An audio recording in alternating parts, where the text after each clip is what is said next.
Today, I have a in-depth conversation coming up with a professor of nuclear engineering at MIT. His name is Ian Hutchinson on the compatibility of God and science. The mind-numbing slogans of identity politics, I'm going to show you how they have exactly the same purpose as the mind-numbing slogans of the old Soviet era. China is building a dangerous new weapon. It's called a hypersonic nuclear weapon. I'll spell out the implications. And also, China has a new law that says that if the children do something wrong, punish the parents. This is the Dinesh D'Souza podcast.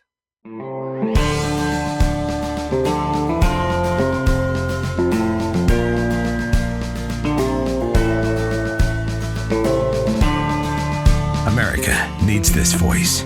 The times are crazy. In a time of confusion, division, and lies, we need a brave voice of reason, understanding, and truth. This is the Dinesh D'Souza podcast. We're surrounded today by the mind-numbing slogans of wokeness and identity politics. We see these slogans pouring out of government. We see them in corporate America, of course, in the universities, in the media. And the slogans have a sort of artificial quality. They bear no resemblance to reality. They're not anchored in science. They're not anchored, of course, in tradition or common usage. They're just pushed on us in a sort of coordinated ideological way. And I mentioned yesterday, but I'll mention again, a classic example of this is the statement that came out of the State Department. Today on International Pronouns Day. Who made this a day? International Pronouns Day. We share why many people list pronouns on their email and social media profiles. So the question I want to get at is, what is the psychology behind this? Who are the people that do this and why? Now, interestingly, we can get some insight into this by looking at, believe it or not, the old Soviet Union. And an important essay written by the poet and dissident Vaclav Havel. He was a dissident in Czechoslovakia, the old, which was part of the Soviet Empire. And he was a protester against the Soviet regime, helped to bring it down in his home country, became subsequently the prime minister of that country. So just an important figure, both in the literary world and as a political activist. Now, normally I wouldn't draw comparisons between the Soviet Union and America. It would seem crazy to me in my earlier life to compare the practices and propaganda of a totalitarian society with America, a free society. But we've got to admit, in all candor, that America is no longer, fully speaking, a free society. I'm not saying we're a totalitarian society, but we are moving in that direction. We're seeing taken for granted freedoms erode and in some cases even collapse. Now, Vaclav Havel, in a famous essay that he wrote in 1979, he talks about the power of the powerless. Now, let's go through this essay briefly because you'll see its relevance to kind of woke propagandizing and the slogans of identity politics. Vaclav Havel begins by talking about a greengrocer in the Soviet Union or in Soviet-controlled Czechoslovakia, who puts up a sign in his store that says, "Workers of the world unite." The old communist slogan. And Vaclav Havel says, now, let's think about it. What is this man actually trying to say? Is he actually calling upon the workers of the world to unite? Unite around what? How does he expect to communicate with them? What is the shared agenda that they have? So Vaclav Havel says his putting up of that slogan has nothing to do with any of that. He's not trying to communicate with workers. He's not even trying to express his real opinions on the subject. So then we have a deeper question. What is the point? What is the psychological motive of putting up this slogan? Now, Vaclav Havel says that this worker is, in a sense, a servant of the Soviet state. He is a conformist. He is somebody who goes along. And he wants to make it clear that he goes along because he knows that there are consequences if he doesn't go along. The state is, in a sense, exercising, even through the private sector, even through ordinary workers and storekeepers, a kind of sweeping surveillance over the whole society. And this guy wants to be, you may say, an obedient servant of this system. Now, here's where Havel's point really takes off. Havel says, let's say the greengrocer put up the following slogan: I am a coward, I am afraid, I don't want to go against the state, and that's why I'm signaling my obedience to the state. Havel says that would in fact be a true statement of the psychology of this greengrocer. He goes, but the greengrocer would never put up that slogan. Why? Because the greengrocer is a human being. He has dignity. He has pride. He doesn't want to seem like he is a worm. He doesn't want to seem like he's a parasite. He doesn't want to seem like he's cowering in fear. So what does he do? The point of putting up the workers of the world unite is essentially to camouflage your fear, your cowardice, and your obedience behind ideological cover. So you're pretending as if, no, I'm not just a coward. I am a subscriber to a noble ideology rooted in Marx that wants to bring together the workers of the world. So Havel's point is that what this greengrocer is doing, in fact, is collaborating in a lie that is actually known throughout the whole society. No one believes that the workers of the world are uniting. Not even the leaders of society believe it. But the point of the whole exercise is to establish a regime of social conformity. You could almost say that the regime is even stronger if they put out slogans that no one believes at all. But nevertheless, everyone repeats, because that shows that they have real power. That shows that they can make you say it, even if it makes absolutely no sense. It's almost like making you say that 2 + 2 is 5. Because if they can get you to do that, it shows that you have no dignity. You are completely under their thumb. So Havel's point is, how do we fight this? How do we go against it? He goes, most people don't want to go against it because why? Well, they don't want to be stigmatized. They don't want to be ostracized. See how familiar all of this is to our lives in America now? Vaclav Havel is talking about communist-controlled Czechoslovakia, which later became the Czech Republic. So Havel's point is there's only one solution. We have to refuse to be part of the lie. Even if in small ways you are a naysayer, you refuse to go along, you won't put up your pronouns, you won't submit to the reigning ideology, then it becomes increasingly obvious that the emperor has no clothes. Then the authorities have to figure out, now what do we do? We've got all these people who won't go along. It's kind of like all the parents who aren't going along with critical race theory. They're just refusing to submit. And so the regime ratchets it up. Let's turn the FBI on them. Let's call meetings of all the intelligence agencies of government. Can we classify them as domestic terrorists? But the point is they have to escalate because ultimately, you may say, the peasants refuse to go along with the program. And in this way, Havel says, we break the tottering structure of the regime. And maybe one day in our regime, our woke industrial complex, if you will come tottering and collapsing down in the same manner as the old Soviet Union. Guys, you have all helped to build MyPillow into the amazing company it is today. And Mike is grateful. He has an amazing offer for my listeners on his standard MyPillows. This is the classic product. You'll get a standard MyPillow regularly $69.98 for now $19.98. It's crazy. These wonderful pillows won't go flat. You can wash and dry them as often as you want. They maintain their shape. They're made in the USA. My pillows come with a 10-year warranty, so you know it's going to last, and a 60-day money-back guarantee, so you have nothing to lose. It's time to start getting the quality sleep we not only want, but need. You'll also receive, by the way, deep discounts on all the MyPillow products, the MyPillow towels, the robes, the mattress topper, the My Slippers, and so much more. Go to MyPillow.com and use promo code Dinesh to get Mike's standard MyPillow for just $19.98. Call 1-800-876-0227. That's 1-800-876-0227. Or go to mypillow.com. Be sure to use promo code DINESH, Dinesh. There is another huge caravan on its way of migrants on its way from Mexico to the United States. Evidently, this is a caravan that began in southern Mexico. So on the Central American border, the border with Guatemala, that's where it started to gain steam. And it's now traveling its way across Mexico to the northern border, headed for, of course, the United States.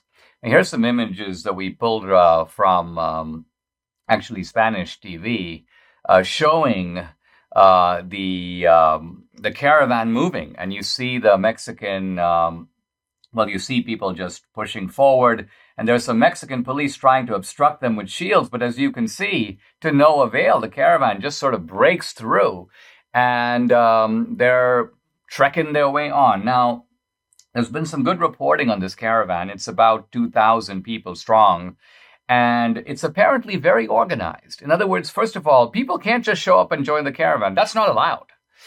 In order to be in the caravan, you're given a personal code on your phone. You have to go on a website and sign up. So you can see here, this is an organized operation, and it's important to realize that it's organized by traffickers, it's organized by cartels with the full knowledge and participation of the Biden administration. I mean, this is the shocking truth of the matter. The Biden people don't start the caravan, but they know all about it. They know that they're the reason that these people are coming. In fact, one of the sort of spokesmen for the caravan basically said, we're coming because Biden's invited us. And a lot of the caravan guys have signs that show they have American flags, but they also have Biden's name on it. So Biden is kind of there. It's kind of like we're going to Biden's birthday party. We're invited, all 2,000 of us. There's cake on the other side. So these people are pushing forward. Now, let's put these numbers in perspective. I mean, there have been 192 migrant encounters in the United States in September alone. Wow. And this year, fiscal year 2021, 1.7 million. So it is not an exaggeration to say that Biden is essentially destroying the country at the southern border. He's destroying the idea that we are even a nation with a border, and he's doing it flagrantly and openly and in collusion with the worst elements of Mexico. Now, so on the one hand, the Biden people say, well, you know, this is a problem that is brought about by violence and it's brought about by criminality in all these other South and Central American countries and in Mexico. But even though they say that, and that's, of course, to a degree true, I mean, Mexico's a very odd society. On the one hand, it's a functional society. It is a big trade partner of America, in fact, a bigger trade partner of America than even China or Canada. Mexico has, in some ways, a vibrant economy, but it's also a thoroughly lawless society. In other countries, you might have pockets of lawlessness. Here, it's lawless in Rio de Janeiro. There, it's lawless in Seoul, South Korea. And even in America, we have, obviously, crime sort of nodes in inner cities. But in Mexico, it's everywhere. In Mexico, there's open highway robbery. In Mexico, the trains are blocked by criminals. In Mexico, criminality, violence, the prospect of kidnapping, death pervades the whole society. So you've got this kind of, it's almost a failed state. It's certainly a dysfunctional society. But here's my point. The Biden people are making it worse. Why? Because they've essentially created a lucrative criminal enterprise that goes beyond drugs. It's essentially human trafficking. And the Biden people are encouraging, fortifying, in a sense, bankrolling, and they've created this huge industry in human beings, and it's occurring on a mass scale. Biden, of course, seems to be in the kind of cranky octogenarian or septuagenarian style that he's known for, just kind of crabbily indifferent. He was asked about it. He goes, I've been down there. I've been down at the border before. He goes, I guess I should go down. Kind of like an irritable, old man who's basically asked, haven't you checked this out? Yeah, I guess I could check it out. I once checked it out when I was 30.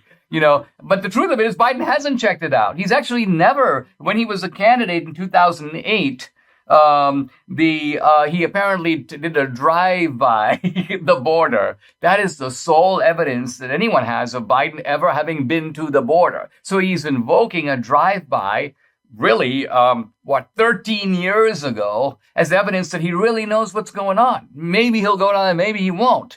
But he's sort of seen it, been there, done that. So this is the kind of irritable guy that we have at the wheel. We're in a very dangerous situation. I think it's very clear to see on many different fronts. But one of those fronts is a completely porous border that's being exploited, I would say, by gangsters on both sides. When you subscribe to Verizon or AT&T or T-Mobile, you often end up paying for their political and social initiatives. Don't do that. Stop paying for their thousands of retail stores across the country that you never go into. Pure Talk doesn't charge you for any of that fluff. Instead, they give you excellent 5G coverage on the same 5G network as one of those big guys. That's right. With Pure Talk, the average family saves over $800 a year. I made the switch, and you should too. You can keep your number, keep your phone, or get huge discounts on the latest iPhones and Androids. I got this Apple 12 from them. Get unlimited talk, text, and 6 gigs of data for just $30 a month. Wow. And listen, if you still want unlimited data, no problem. You can still get it and still save a lot of money. Go to puretalk.com and shop for the plan that's right for you. They have a 30-day risk-free guarantee, so you literally have nothing to lose. Go to puretalk.com and enter promo code SAVEHALF. And you'll save 50% off your first month. That's puretalk.com, promo code SAVEHALF. Pure Talk is simply smarter wireless. I don't think many Americans realize what a dangerous situation they put the country in when they vote for Democrats. This might not always have been true, but it's certainly true of late, and it's true now. I mentioned in the last segment the absolute chaos on the southern border. That's one way in which the country is being destroyed. But another way in which the country is being put genuinely at risk is the emboldening of our enemies who are in full throttle, building dangerous weapons to be used, let's be clear, against us. So China, there was some news reports recently, has tested a nuclear-capable hypersonic weapon. Now, when this news came out, Jen Psaki, the press secretary, was asked about it, and she made the inane statement, "We welcome the competition." What? This is not, she's acting like it's some sort of a ping pong tournament. Yeah, the Chinese are really good. We welcome the competition. We're talking here about the Chinese making advances in high tech that are nothing like anything we have. In fact, surveying this concept of a hypersonic weapon, one American scientist said, it defies the laws of physics. And I'm sure if you said this to Anthony Blinken or Jen Psaki, these people who are morally vacuous would say, man, they destroy the laws of physics. Well, you know what? In the area of woke pronouns, we're destroying the laws of biology. Yeah, take that. You want competition? We'll give you competition. This is how these people think. They're such, I don't even know the right word for them. Debbie's like, no, don't go there. Stop. She knows when I'm about to cross the line. All right, let's talk a little bit about these hypersonic weapons. They're basically missiles that travel faster than 5 times the speed of sound. That's called Mach 5. So this is 3,800 miles an hour. But the key to the hypersonic weapon isn't the speed per se. It is the fact that normally when you launch an ICBM, an intercontinental ballistic missile, you have 2 parts. You have the missile, the sort of spine of the missile, the delivery mechanism, and then you have the warhead. And so the missile travels, but then the warhead detaches from the missile and kind of zooms in on the target. Now, what the Chinese have basically done is created a 3-part missile. So you've got the kind of delivery spine, but you've also got what's called the HGV. The HGV is the hypersonic glide vehicle. So here's the point. The point is, as the missile shoots into the air, the HGV, or the glide vehicle, detaches from the missile. It's still carrying the warheads, but now this is a kind of intelligent operated vehicle that can maneuver and that can move around and can move around at high speeds. So the HGV is faster than an ICBM, and for this reason, it gives an entirely new capability. We're talking, by the way, now about missiles that deliver nuclear warheads.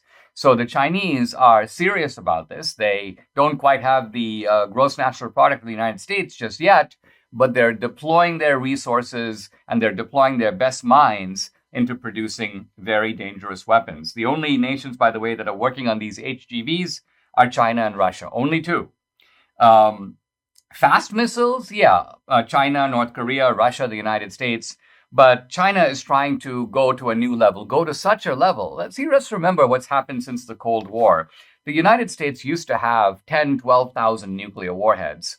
And this was necessary to deter the Soviet Union. But once the Soviet Union collapsed, US policy has been, well, we don't really need that many warheads, that many missiles.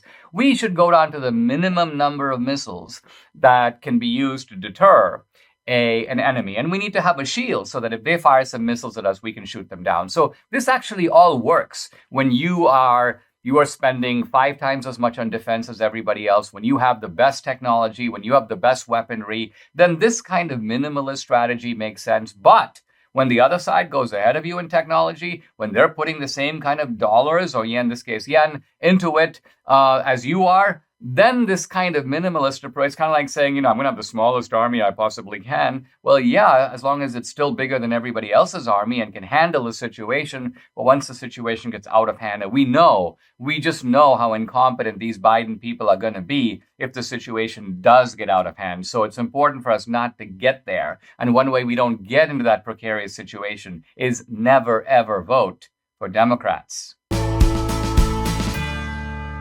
Aches and pains come to us all eventually, whether from the normal wear and tear of time or from injury. Now, don't feel trapped by aches and pains. Fight back against them. Now, there's a 100% drug-free solution. It's called Relief Factor. Relief Factor supports your body's fight against inflammation. That's the source of aches and pains. The vast majority of people who try Relief Factor order more. Why? Because it works for them. Typically, advertisers send us products. Debbie and I try them. Debbie's been suffering from frozen shoulder for a couple of years now, and well, a while ago, Relief Factor sent us some samples, and it was amazing. She could lift her arm. It no longer hurt. Well, then she ran out of the supply they sent, got kind of busy, didn't order more, and unfortunately, the pain came right back. So now, Debbie's been on Relief Factor for a couple of weeks, and guess what? Her pain is gone. She can lift her arm again. She swears by it, and you too can benefit. Try it for yourself. Order the 3-week quick start for the discounted price of only $19.95. Go to relieffactor.com or call 833-690-7246 to find out more about this offer. That number again, 833-690-7246, or go to relieffactor.com and feel the difference. There's an interesting new law that is being proposed in China. A very intriguing premise to it. And the basic idea here is that if a child seriously violates the rules of a school, punish the parents. Wow. Now, this legislation calls for parents to be punished if the child is under 16. At first, you get a warning. Second, you get a fine, which is basically 1,000 yen, about $150. And third, you can be detained for up to 5 days.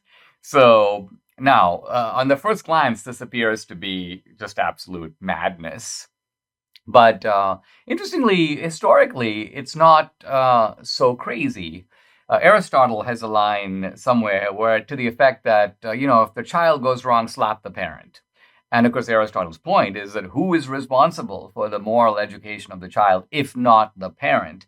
And if a child misbehaves, then the parent is at least partly to blame. Now, this is harder to say in American society today because there's so many other influences on young people, peer pressures, the influence of the culture, and so on. So parents today, it seems to me, have a lesser influence, perhaps, than in earlier eras.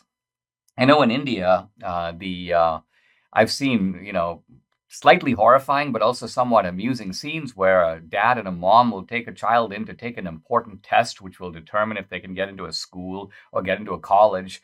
And literally, if the child comes out and goes, "I failed," the parents come to blows. They're basically start punching each other. Why? Because their idea is that, you didn't teach the child properly. You didn't make him study enough. And so the premise of what the Chinese are doing, the idea that parents bear a responsibility, I think is not out of line.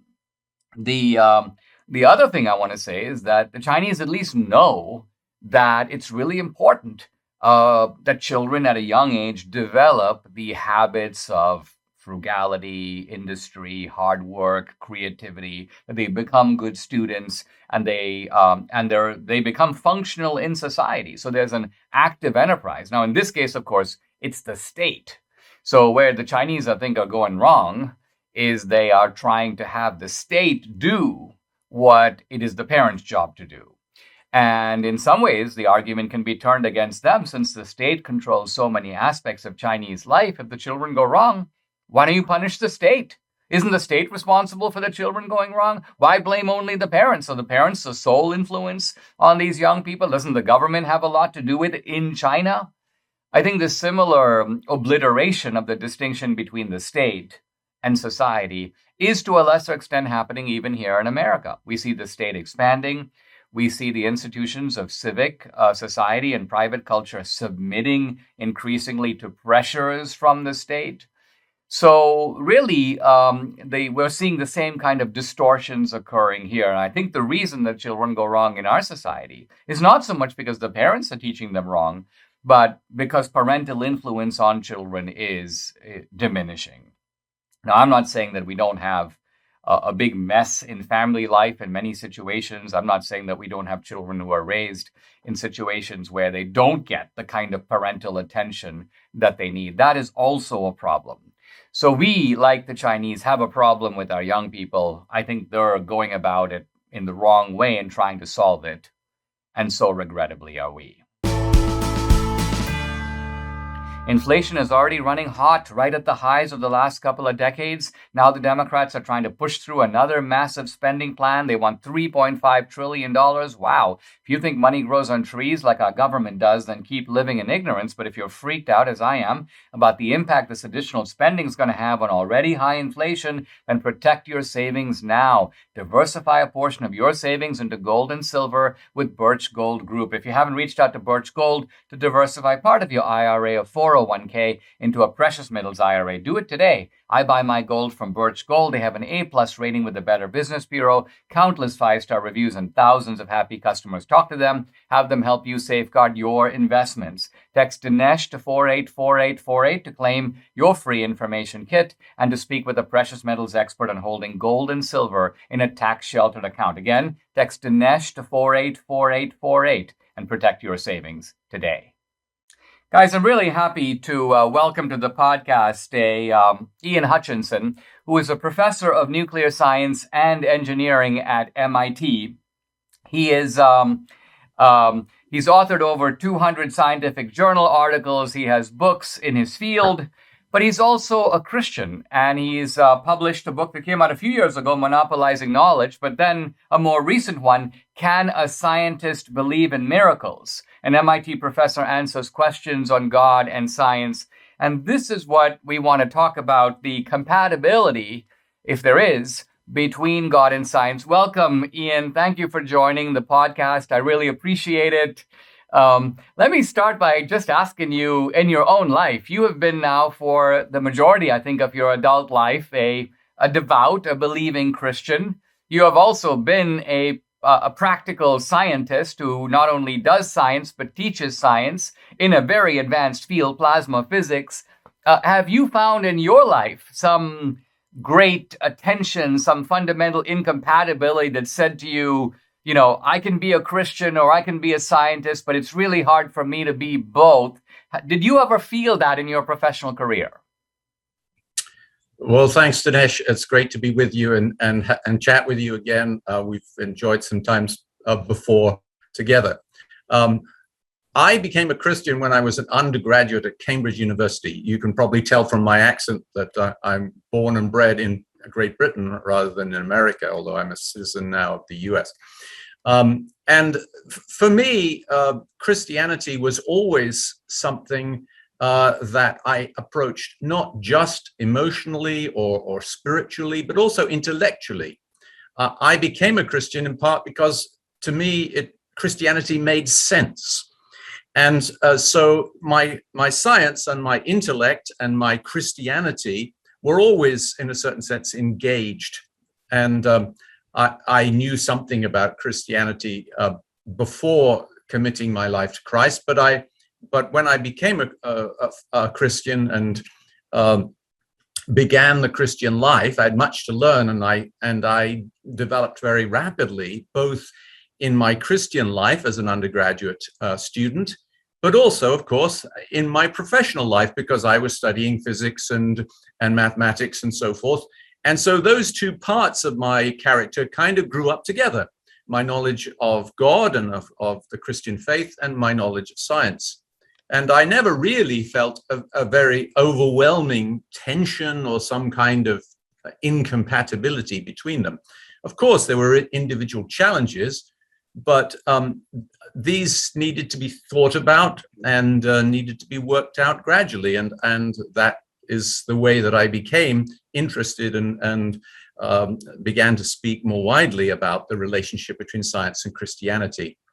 You say, Ian, that the problem and the reason that people sometimes experience this tension is because they are confusing science with what you call scientism. Now, I don't think you coined that term, but it's a very interesting term because scientism has the odor or the aroma of an ideology. And you seem to be saying that science is one thing and scientism is another. Are you saying that scientism is a philosophy about science and not itself a science, but is often confused with being a science? Yes. In short, scientism refers to the idea that really science is all the real knowledge there is. In other words, the only way to get true knowledge is to use the methods of natural science. It is a philosophy, and it's an approach to knowledge that is extremely widespread today. Of course, in part, that's because science has been terrifically successful in finding out about the natural world and in developing the technologies that we benefit from. And so science definitely gives us a great deal of knowledge. But the idea that all knowledge must come by the means of science is simply a ghastly mistake.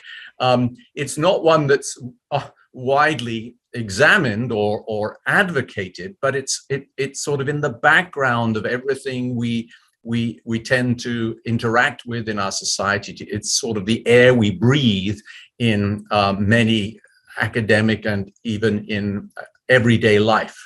Now, So my idea of trying to understand the relationship between Christianity and science is to realize that, at least today, one of the main reasons that we feel these strong tensions between faith and science is because of scientism, is because of the erroneous belief that science is all the real knowledge there is. Now, I could specify kind of off the top of my head a number of fields which are not scientific and provide knowledge. So, for example, there's historical knowledge. Historical knowledge is knowledge about things that happened in the past. There's philosophical knowledge. So there are all these fields outside of science, political knowledge, and so on. But here's the strange thing. It seems to me that professionally, there's a wannabe phenomenon in which the scholars in these fields want to pretend to be scientists. And so they will say things, and you mentioned this in your writings. Some guy will say, I'm a political scientist. And you quote a man giving a talk at the American Historical Society who basically says that history operates exactly like the laws of gravity. History operates in a scientific manner. So is it the case that these people are, because of the social prestige of science, all trying to be, you may say, pseudo-scientists, and thus blurring the fact that there are legitimate domains of inquiry that are not science, but that nevertheless do contribute to human knowledge?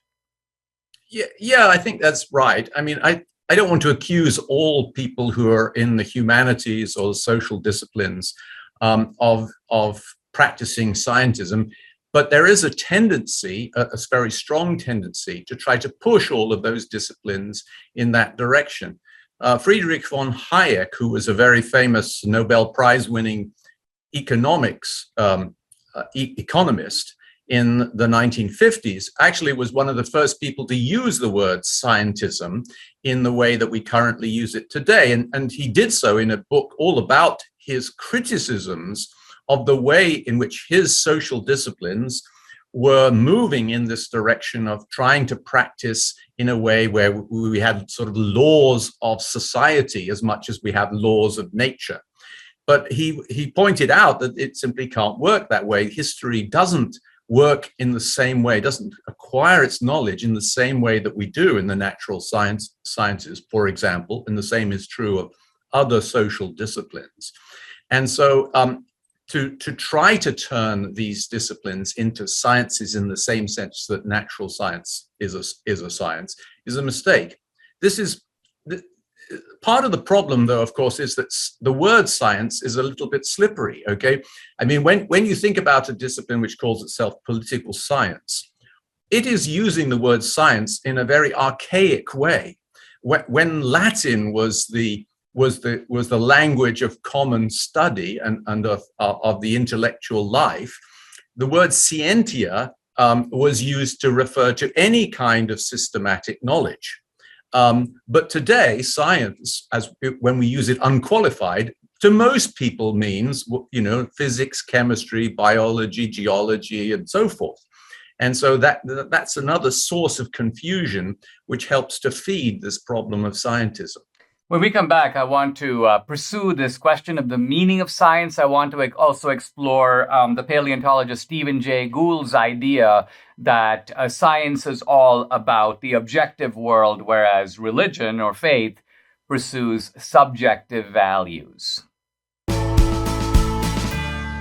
It's time for holiday cleaning. Well, before you replace your carpets due to pet stains and odors, you gotta try Genesis 950.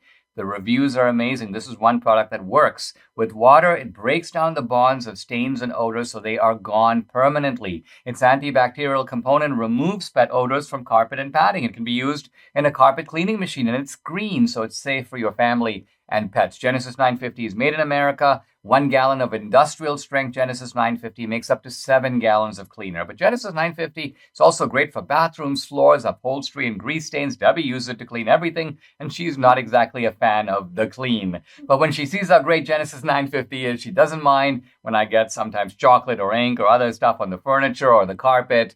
Genesis 950 takes it right off. It's the perfect holiday gift for pet owners. Genesis 950's got great customer service, always willing to help. Order 1 gallon direct at genesis950.com. You'll get a free spray bottle, free shipping, and a $10 coupon using the code Dinesh. That's genesis950.com. Coupon only available for 1 gallon purchase. Genesis 950. It's much cheaper than replacing your carpets or your furniture. I'm back with Ian Hutchinson, professor of nuclear science and engineering at MIT. His latest book, Can a Scientist Believe in Miracles? Ian, we were talking about the sort of nature of science and its potential conflict with faith and with Christianity. Now, Stephen Jay Gould, the Harvard paleontologist, wrote a book called, I think it was called Rock of the Ages or Rock of Ages, in which he basically said, all right, listen, let's have a truce. The entire domain of facts and the objective domain belongs to science, whereas the domain of values, not so much how things are, but the way we ought to live, that's the domain of religion. Seems to me this is a little bit of a tenuous, problematic distinction. Do you agree? And if so, what's wrong with it? No, I mean, Gould was not a religious believer, as far as I know, although he's open to religion. And I think he was genuinely trying to help alleviate some of the tensions between the intellectual life and religion. But I think he got it wrong. His position was, he summarized by using the word noma, non-overlapping magisteria, meaning that there are at least two domains of knowledge and they don't overlap. But the trouble is that they do overlap. Science, for example, has very important things to say about how the world has developed, about what governs the world and so forth. And if people of religious faith take a position which is in contrast and in contradiction to that scientific position, then there are going to be tensions. Similarly, there are compulsions that rest founded on religious belief that need to control the way that science is practiced. So, for example, experiments on human subjects are governed by very strong ethical principles, and these therefore influence the science. And so there are tensions, there are overlaps between these different areas of knowledge. And so Gould didn't, in my opinion, have it quite right. But he did, I think, aim to alleviate some of the tensions which arise from scientism that we were discussing before. Gould was, of course, active in the debate over evolution. In fact, he was sort of sparring with certain creationists who were claiming perhaps that the Earth is only a few thousand years old, or that man has only been around for a few thousand years. Now, I want to turn to some very striking comments that you make about evolution that don't get into that debate. You're actually not arguing with the evidence for evolution per se, but you're making, I think, a rather profound point that evolution, the theory of evolution, Darwinian evolution, Gould's interpretations, these are not science in the same way that, let's say, Newton thought of science or you do science, because as I understand what you're saying, Newton thought that there was a kind of necessary force, gravity, that holds objects together. This is just as true of the moon falling toward the earth as of the apple falling on your head. Any two objects anywhere at any time would feel this gravitational attraction. This is a sort of different type of explanation than the evolutionary one, which you say is often concerned with not so much with necessary connections, but rather it could have happened this way. We think it might have happened that way. This is a plausible account of, let's say, for example, how all different types of mammals have similar types of ears. Talk a little bit about these sort of levels of explanation and why evolution, in a sense, perhaps belongs more in the category of natural history than it does a science.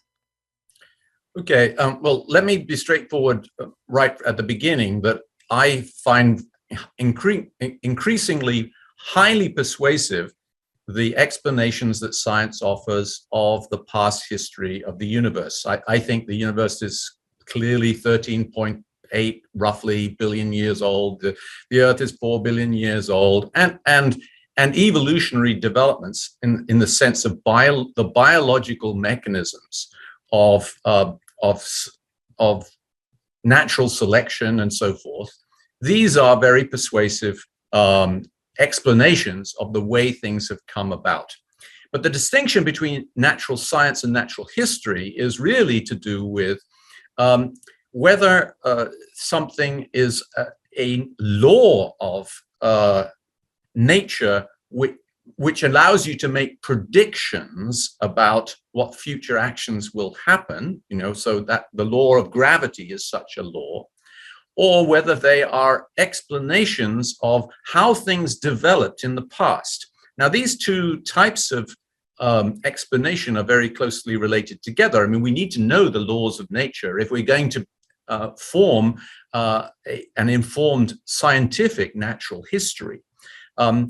And so I think that's the distinction what is trying to draw. Sometimes it's said by some scientific advocates that science can't deal with the past. That's not correct. Science can deal with the past. So when we were saying earlier that the discipline of history is not pursued by scientific methods, that's true. By and large, it isn't for human history.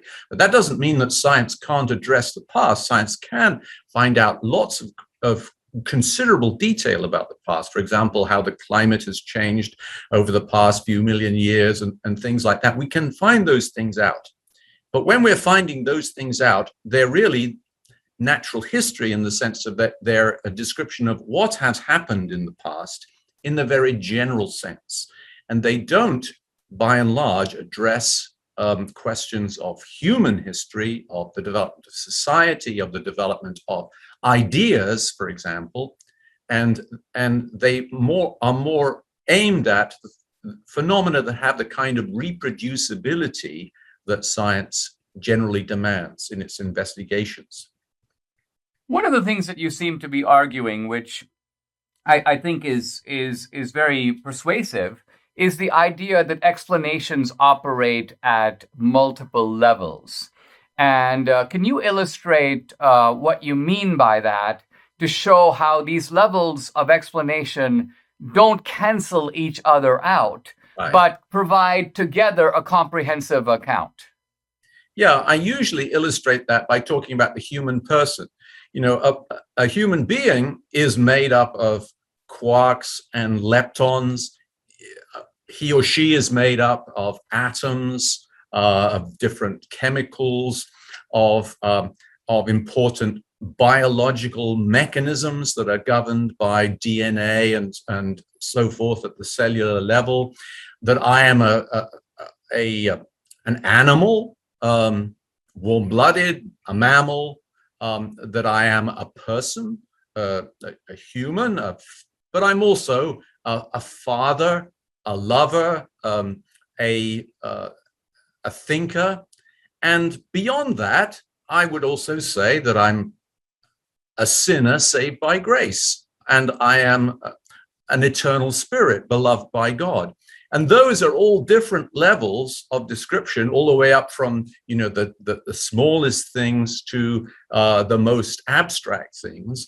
And none of those descriptions rules out any of the others. And so multiple levels of description are vital in our understanding of a person or of it, or of more or less anything else in life. And so when the anti-theists of today, talk in terms of the fact that since we know a lot about the physics and chemistry and biology of humans, that rules out the possibility of these other aspects, the higher level aspects. I think they're just missing the boat. It isn't true that science tells us everything about a person. There are many other aspects of a person. Some of them are human, and some of them, I believe, go beyond the human and reflect the image of God. When we come back, let's take this idea of beyond the human and explore an issue that is the subject of, the title of one of your latest book, the subject of miracles. Sure. Christmas is right around the corner, and you know what that means. Why not be an early shopper this year? Here's an easy present. Everyone needs towels, but you got to get the right ones. Ordinary towels don't dry you anymore. They feel soft and lotiony in the store, but you take them home and they don't absorb. Why not? Because these towel companies typically import the product and then add softeners that make the towels feel good, but they don't dry you very well. Now, Mike Lindell has solved this problem. He's created the best towel company right here in the USA. MyPillow has proprietary technology to create towels that not only feel soft, but actually absorb and leave you feeling fresh and dry. MyPillow towels come with the MyPillow 60-day money-back guarantee, and for a limited time, Mike Lindell is offering a ridiculously good deal on his 6-piece towel set. That includes 2 bath towels, 2 hand towels, 2 washcloths, all made with USA cotton, soft yet absorbent, regularly $109.99, but now $39.99. Call 800-876-0227 or go to mypillow.com to get the discount. You got to use promo code Dinesh.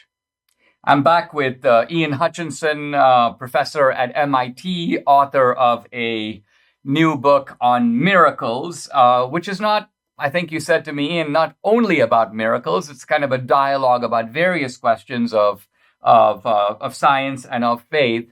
Let me start with what perhaps is the original miracle in the book of Genesis, which is, this would be obviously after God creates the world. This is the miracle of God breathing a soul into human beings, and thus providing a kind of connection between human beings and their creator. Now, let's explore how and when this might have occurred, because you said, and I agree, the universe is 14.5 billion years old. The Earth is 5 billion years old. Certainly a kind of humanoid creature has been on the Earth for maybe 100,000 years. So what is your, and this I'm sure has to be something of a guess, when did God, do you think, breathe a soul into humans, thus creating, in effect, the first humans, Adam and Eve? Yeah, this is, of course, a question about one of the most vexed conversations that Christians often have about science and the Bible. And it's to do with the first few chapters of Genesis and how creation took place and so forth. If you take a modern scientific perspective of the universe and the world, then it's clear that, the first chapter of Genesis, which talks about the various days of creation, shouldn't be taken as if it's some kind of scientific description of the creation. And that's the first mistake that Christians really need to set aside. I mean, it's a terrifically important story. And I take the view that the Bible is authoritative in the way that it reveals God to us. But we mustn't take our own interpretations, impose them on the Bible, and then say the Bible must be this. And one of the interpretations that's often imposed upon Genesis in modern Christianity is to say, therefore, it took place in 24 hours, days of 24 hours length and so forth. So that isn't what Genesis is about. Genesis is not about explaining how God created the world. It's actually the most important thing in the first chapter of Genesis is for the Hebrews, the people of God, to realize that God created it, not how he created it, but that he created it. Okay, and that was a very important part in the development of the Hebrew understanding of God. That God was not just one of the pantheon of gods that were believed in by the people round about them, but that God, Yahweh, their God, was the God of everything. If God is God, he is the God of everything. Now, coming to this question of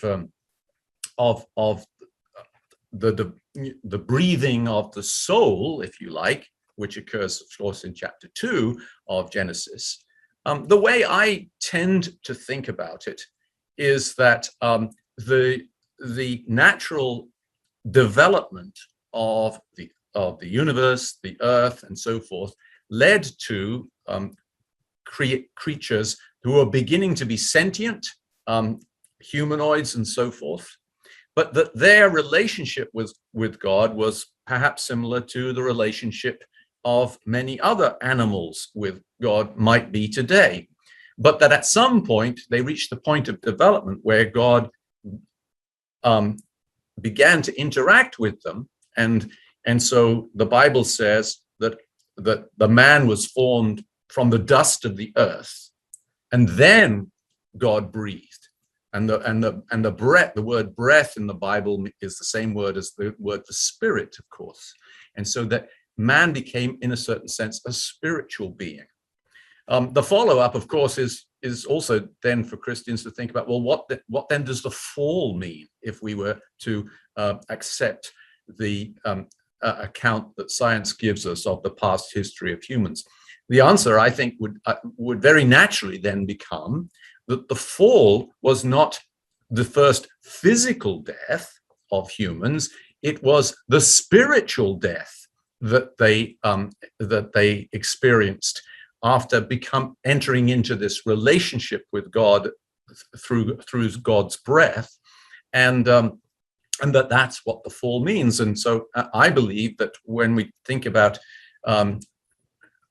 historic Christian apostolic doctrine about the fall and about salvation, those teachings are fully compatible with this kind of picture that I've just drawn, and that what we are being saved from is the spiritual death that was brought about by the fall of mankind.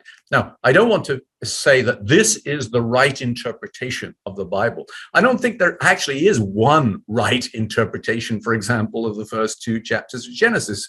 The Bible isn't a scientific textbook.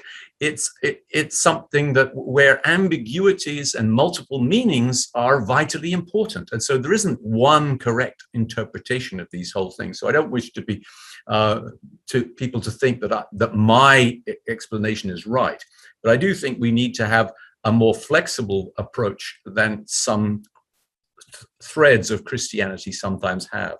You know, when you said a couple of minutes ago that the first book of Genesis, the concept of the ages, the days, need not be taken, and perhaps must not be taken literally. You might have some people who sort of, blanch at that because they feel like you're moving away from the clearly stated language of the text. It's important to realize that the Hebrew word for days can also mean an epoch, a period, an age, and that this is, by the way, not an argument that you and I have devised to fight off the critics of science now. There are early Christians going back to Augustine, the fathers of the church, who interpreted the Bible in exactly the way that you are and said that this refers to eras of God's creation and not to literal specific 24-hour days. Let me just sort of bring this to a close by asking you this question, and that is, where do you think this debate is headed? We seem to have this militant atheism that uses scientism in the manner you describe against Christianity. Christians appear to be a little bit more on the defensive. I think part of your message is Christians should oppose scientism, but they shouldn't be afraid of science. Would that be a pretty good summary?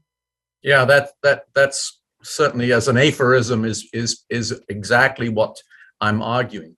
And I think that in general, the Christian church, of course, has a whole range of opinions about how we should go about interpreting the Bible. And that's in part because of what I just said, that there isn't one right interpretation of any given passage. There are many different interpretations. That's, by the way, sort of obvious from the way preachers treat the scriptures. How it doesn't matter how authoritative a preacher considers the Bible to be, he or she begins to unfold the multiple layers of meaning in the text. And of course, the early fathers were doing that, and they experienced some of the same difficulties that we do today. And so what I hope is happening in the Christian church is that we're reaching a realization that the Bible is not a scientific textbook. It's actually a book of many, many different types of literature, of prophecy, of poetry, of letters, of gospels, of history, and so forth. But what it isn't, for sure, is a scientific textbook, because science, the way we understand it today, didn't exist when the Bible was written. So it couldn't possibly be a scientific textbook. And if we set aside that wishfulness to have this clear answer in a scientific sense, then we put aside many of the arguments between science and faith.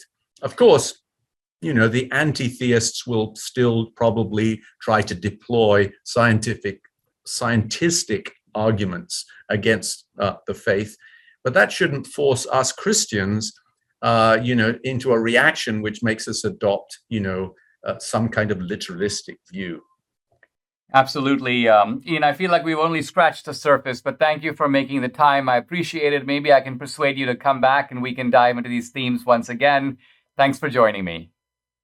It's been a pleasure. Thank you. Subscribe to the Dinesh D'Souza podcast on Apple, Google, and Spotify, or watch on Rumble, YouTube, and salemnow.com.